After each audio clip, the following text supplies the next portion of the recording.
We have our first topic of the day, observability, and the speaker for the session is Bharat Joshi, Head of Products, VuNet. Please welcome him with a huge round of applause, and let's get started at day 2 at Global FinTech Fest. Sir, please. Thank you so much, Drishti. Good morning, everyone. My name is Bharat. You'll have to bear with me a little bit. I have been having cold and a little throat problem for last couple of days, but I'll try to make it up with my presentation here so that when you go back, you really take something back with you, right? So as I said, my name is Bharat. I am one of the co-founder of VuNet. I head products for VuNet, and as part of that, I do talk to or work very closely with customers, end users, as well as the product team. So the topic of today's masterclass, which is observability, has become quite urgent, critical, and imperative for all the business, IT, CXOs, as well as the board. In fact, it has become so important for in last few years that one of my colleague, K. Srinivasan, make a strong case in one of his LinkedIn posts that digital first enterprises board should really look at creating a new role called Chief Observability Officer. I will try to give each of you a view in terms of why that is so and what observability is. And so these are the things which we will try covering in next 25-30 minutes, where we will start with what exactly observability is, then why we basically need that observability in the first place. We will also touch upon what sort of benefits it is bringing to digital-first enterprises. And then we will touch upon a little bit on how you can implement observability in your enterprise. What would be the roadmap look like? What should be the steps you should take? And so on. And at the end, we will keep 10 to 15 minutes of time for any Q&A. Any specific scenarios which you have in your enterprise you would like to discuss, we can do that. And towards the end, we have a surprise giveaway. So please bear with me for next 25-30 minutes. OK, let's start with this. I'm sure you would have been seeing such images on social media a lot nowadays, right? Can anybody guess how many percentage of Indians are having bank accounts today? Anybody? 50? No. It is 80% plus Indians having bank accounts today. But your number is right for another metric which I want to talk about. 50 to 55% of people have internet access. And you won't believe the place we are in GFF today, and all of you would have been looking at UPI transactions, right? There are 20 to 25% Indians, which is almost like 300 million people, are transacting on UPI. So why I'm talking about this? I'm just trying to give you a view of how India's digital revolution is taking place. We are talking about scale here, right? And scale is nothing but a citizen scale, where we are talking about a country of billion people are coming onto the digital India and trying to look at enterprises which are becoming digital first, where they are delivering their product and services digitally. And this India is quite a young India. You look at these people which I'm talking about are there on tier 2, tier 3 cities. And one of the very key attributes, which I'm sure most of the young people will agree with me, that young India is quite impatient. This young India is driven by better user experience, right? And this is what one of the statement or one of the problem statement we have when we are talking about India's digital transformation journey. The second part to it is we have been able to create a completely interconnected ecosystem. When you look at the financial enterprises which are there, which basically are delivering their product and services digitally today, they have done one part of it and they basically have exposed their APIs for other enterprises to use. So if you are making any transaction today, any digital transaction today, whether it is an internet banking or whether it is a UPI transaction, whether it is a loan application you are filling up, I'm sure you will be surprised to know there are at least 50 plus different touch points work together to deliver that response to you, right? So what we are talking about here is that to make sure that you get better services, multiple entities have come together and that have integrated themselves using APIs and then providing those services and products to you. So this is the second part of it, which is interconnected ecosystem. The third part of the ecosystem actually is coming more from the product development side, which is application architecture has been evolving. 90s and 2000, early 2000, we were talking about tier 2, tier 3 application, where you will have a web server, app server, database. And then slowly we moved to SOA architecture, which is service-oriented architecture, where you have a glue logic called ESB, Enterprise Service Bus, and so on, where the user interfacing applications then connect to back-end application using this glue logic, right? And since then, we have started moving towards microservices, serverless, and so on. And some of these application architecture evolution is also happening because of the first two things which we talked about. One is scale, another is interconnection of this whole ecosystem, where everybody is providing or exposing APIs and also using APIs of different systems. So these three basically are coming together and creating a completely new challenge for enterprises today, which are digital-first enterprises who are basically delivering their product and services digitally.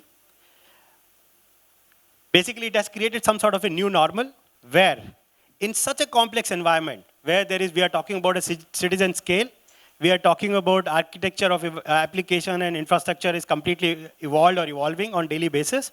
We are talking about interconnected ecosystem where multiple parties, multiple entities have to come together, work together to deliver that service. The new normal is, in such a complex environment, your application is never fully up. What it really means is that there are some part in this whole value chain, which I talked about, those 50 touch points, either somebody is patching their service, either some network is flapping, or there is some particular service is not up, but at the same time, the end user has to be delivered those products and services on a continuous basis. That cannot stop, right? And that brings us to the second part of it. If we really want to measure one specific metric, what would that be? That metric, when we basically were debating what exactly in such a complex environment, what exactly people should measure? Is it application performance? Is it application availability? Is it infrastructure, server monitoring, and so on? But what we realize is, in a digital-first enterprise, your end users' experience and how your end users are getting impacted because of your application services, whatever application services they are using, is the most key metric to measure. So if in this whole complex word which I just talked about, if you are not measuring how your end user experience is, then you are missing the point. I'll tell you why. As I talked about that most of these customers which we are talking about are quite young, they are impatient, and they want things to happen very fast. And because most of the enterprises are serving their customer digitally, there are a lot of competitors out there. I'm sure everybody of you would have used Ola or Uber. If Ola is not able to provide you service, you almost immediately switch to Uber. Similarly, if you are trying to order a food and your experience ordering the food through Swiggy is not good enough, I'm sure you will definitely have Zomato on your mobile.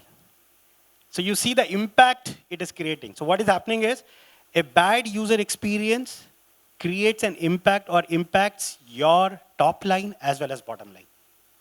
And the biggest thing what it really impacts is the enterprise brand.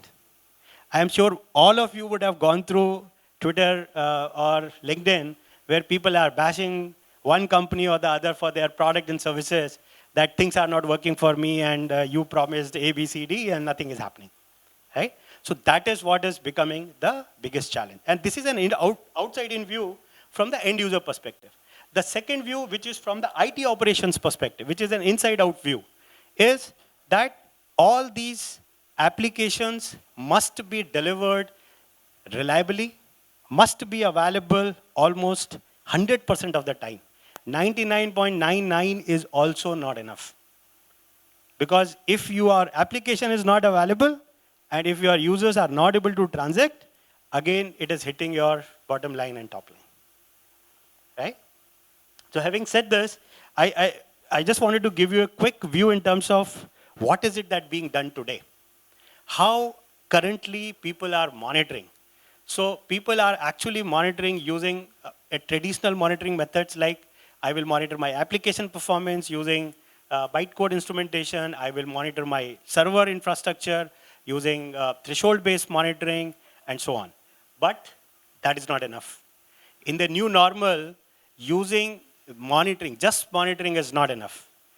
Basically, metrics, which basically gives you a view how your specific infrastructure is working, which is like a threshold-based thing, which most of the people do, right? That you have a server which is basically having CPU utilization, and if it goes beyond, let's say 75% or 85%, you throw a metric. But that is not enough, because the whole application has become so distributed that just monitoring that single metric is not enough. And it basically also reactive mode of operation. So one of the things which I want to also touch upon, I think I'll talk about a bit more further, but just very quickly, please keep referring to the previous statement which I made. Our end user is quite impatient, and our end user is driven by better user experience. These are the two things which basically define today's end user, right? The second thing is bytecode instrumentation is not enough. So what really happens is that we have moved our application architecture from monolithic to SOR to microservices. And in microservices world, this bytecode instrumentation really fails. And that's why this is basically quite limited requirements. The final thing, which basically most of our enterprise today do, is trying to correlate all these data which we are talking about, this monitoring bit and then application performance bit and so on, manually, where you really need experts who really understand what this data is all about, and then be able to understand the business context, the overall end-to-end view, which API talks to which APIs and so on, which basically is almost impossible. And again, going back to, even if it is possible, it is not possible in the time which you have, because your users are quite impatient. It has to work very, very fast. Coming to this, this is something which we have been telling almost all our customers now, that monitoring is passé. You should, if you are a digital first enterprise today, you should not look at monitoring, because monitoring tells you whether a system is working or not. What you need to do is you need to go to the next level, which is observability, which will also tell you, apart from whether it is working or not, why it is not working. I have 2-3 very quick comparison in terms of what monitoring and observability is. So the first one is monitoring. You usually look at dashboards. It gives you alerts, like we talked about, CPU utilization going above some threshold. But observability will also help you in RC and debugging. I'll talk about how and what those data we collect as part of observability. Then it will give you a view what I'm talking about when I talk about RC and debugging. The second bit, monitoring is obviously always about known unknowns. You already know certain things, and then you also know what may go wrong. So you have already defined X number of metrics that, boss, I want to check all these metrics during the time, and that will tell me. So you already know that these are the things which can go wrong. Observability is all about unknown unknowns. Observability also allows you to check or understand your application's internal behavior based on whatever metrics and traces and logs that application is throwing. So you will also be able to query at any given point of time what really is happening. And that gives you the capability of figuring out when and where things are going wrong, right? So let's look at a little more deeper on observability. I just tried to give you a view why observability. I'm sure I have been able to make a case of that now. So let's go a little deeper on what observability is about. Observability actually were defined very early on in 1960s as part of control systems, where any outputs of a complex system can give you a view of how its internals are working. And that is what has been expanded into the IT operations part of it, where it basically says that if you have these three pillars of observability, one is metrics, another is logs, third is traces. Traces is nothing but how your application software is working. When a request comes, what function call happens, and then how this function actually executed, and then what sort of APIs it called, third-party APIs or DB API and so on, and then how the response went, right? So this is what about is traces. So observability basically says that if you combine these three, logs, metrics, and traces, where metrics tells you what happened. Metrics is very similar to what we were doing at monitoring, so there is not much difference. But the second one, logs, which tells you what changed and why that changed. And finally, the traces, which basically we just talked about, right? That it gives you a view inside the software. It tells you where that change happened, or what really is going bad and why it is going bad, right? So those part of things, when we brought in together, you will be able to observe any complex system. That's what observability is all about, right? Now, just wanted to give you a view how this whole observability works in any application, where if you see these points which are there, where these logs and metrics and traces are getting collected, it basically is coming in from each of the microservices which is there, or application which is there, right? Now, when we collect this data, we are still collecting this data at the application level. But if you remember, I talked about that we have an interconnected ecosystem, where when any request or any transaction you make for any user interfacing application, whether it is an internet banking application or UPI application, the request hits in an enterprise DC a single application, that user-facing application, but internally it does talk to at least 5, 10, or 15 different touch points before it actually responds to your request, right? And that is something which is still missing. So in a NOC, you still have observability of individual application or infrastructure components, but a manual correlation may still be required. So while you have a much better view inside an application, you still do not have a view which is more holistic, or which is more end-to-end or unified, which is there. I just want to give you a view from Gartner, and they have defined in terms of what will be the future of IT operations, right? And there they very clearly say that it has to be unified, it has to be holistic, it has to be agile, it has to be intelligent, and the most important bit, which most of the tools do not have, is business focused or business context. I'll give you a view of why and how this business context really helps in today's digital first environment, right? So we talked about holistic, we talked about business focus. Now look at the same diagram, and this time each of the microservices, we basically are looking at it from the user journey perspective. So we talked about, right, that any application, when you are working with this application, it may have X number of user journeys, right? So for example, if you look at internet banking application, login would be one journey. Then add pay to your, if you want to do a fund transfer, could be one journey. The fund transfer itself could be one journey. Then if you're paying a bill, could be another journey. So these are the journey which basically user is initiating, right? So when user is working with your system, they will basically come and maybe do an add pay. And that add pay internally will be talking to multiple application and go all the way to core banking system to add this pay, right? It may also be talking to third-party system, FRM, and other security-related stuff and so on. It will also be talking to the OTP system, where it will send an OTP for you to verify things, right? And that becomes the complete end-to-end holistic journey. And what we at VuNet has brought in is this context to the observability, and that is what we call business journey observability. Here, the relevant logs, relevant traces, relevant metrics get collected for each of these journey, and the whole view which you get in terms of how these journeys are performing, rather than looking at an application which may have X number of journeys. So what really happens is that there is a case where, which we have seen in multiple customer environment now, where let's say your UPI application is there, which has mandate as a journey, collect as a journey, debit as a journey, credit as a journey. All of these are working fine except mandate.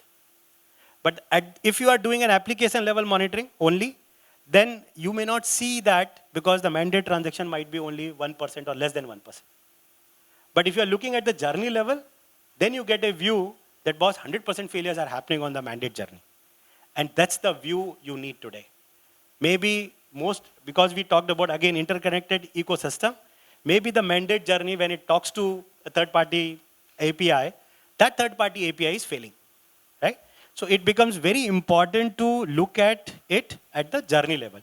And that's where the business context or domain-centric nature of the application has to be brought into the observability. And that's what we call business journey observability. Just quickly giving you a view of from our product, this is how an IBMB application business journey looks like, where IBMB app may be coming through IBMB user, which could be a mobile user or a desktop user, and then it may come through UPI, it may go to CBS, co-banking system, or multiple other profile. Now, what is really happening here is deployed in production. They are day one ready for observability and gives you an end user experience view in terms of how your end user's user experiences with this service.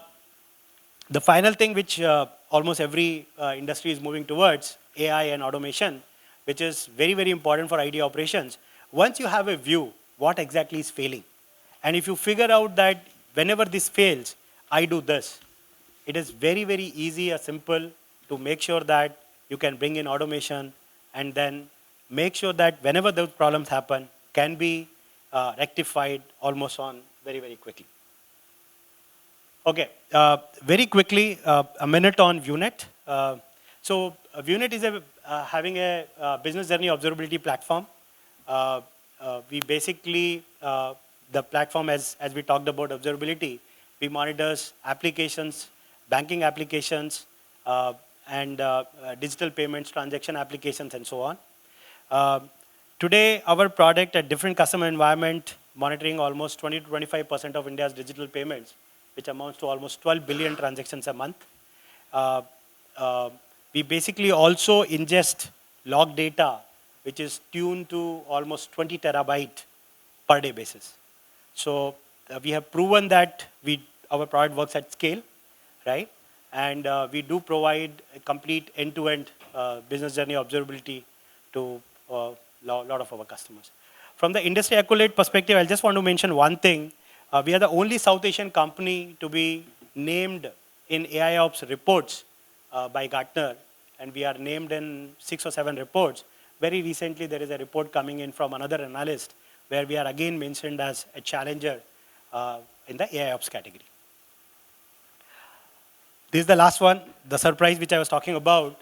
I have my team here, and if you're really interested in talking to us for doing a free assessment of where you are in your observability journey, or if you have any questions, queries, and you want to discuss more about your requirements and where you want to go from monitoring to observability, we will be very happy to help you. Thank you so much.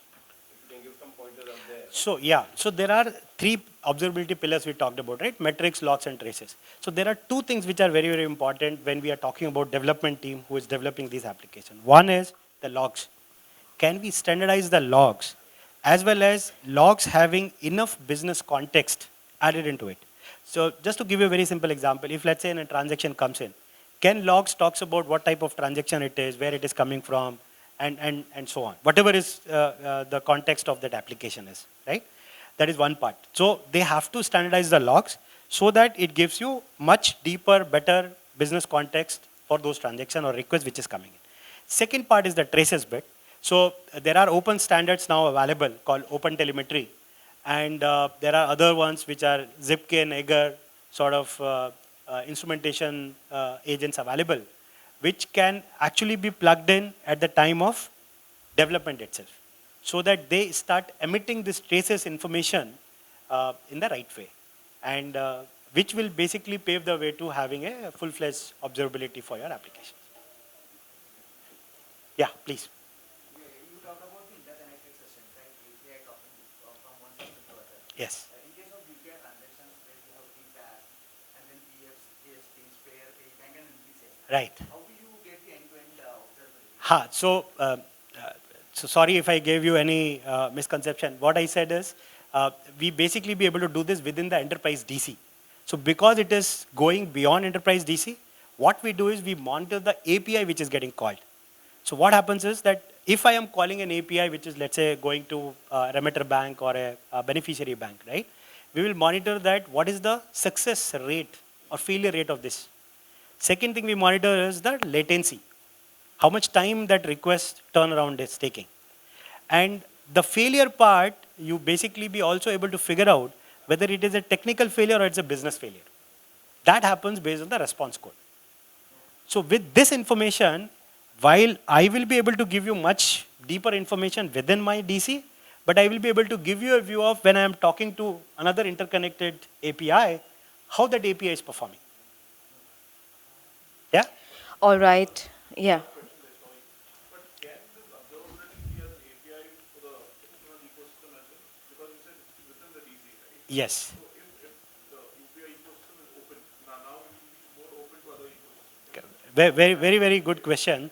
I think that's where we are going. Because what is happening is that all the consumers, whether it is B2B, let's say there is a bank who basically takes Zomato or Swiggy or other transactions, right? Or a payment gateway. Now Zomato, Swiggy and others will start saying, give me the transparency. That's when what you said will happen, where these enterprises will start exposing their complete observability dashboarding to these things for their transactions, where they will know that how their transactions actually were processed, where they failed or good, or how much latencies and other things were there. And then they can attach it to that SRE thing which we talked about, how SLA and SLOs happens. Right? Thank you so much. All